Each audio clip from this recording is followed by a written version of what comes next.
Pinupuri ka namin, O Diyos, Ama, Anak, at Espiritu Santo.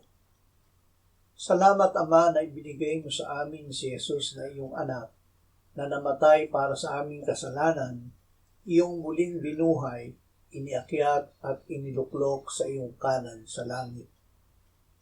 Salamat na ibinigay mo sa amin ang iyong banal na Espiritu, at sa pamamagitan niya ay ibinuhos mo ang iyong pag-ibig sa aming puso. Panginoong Hesus, ikaw ang ilaw ng sanlibutan. Salamat sa pangako mo na ang sumusunod sa iyo ay hindi kailanman lalakad sa kadiliman, kundi magkakaroon ng ilaw ng buhay. Salamat na kami ay patuloy mong nililinis ng iyong dugo sa lahat ng kasalanan. Amen.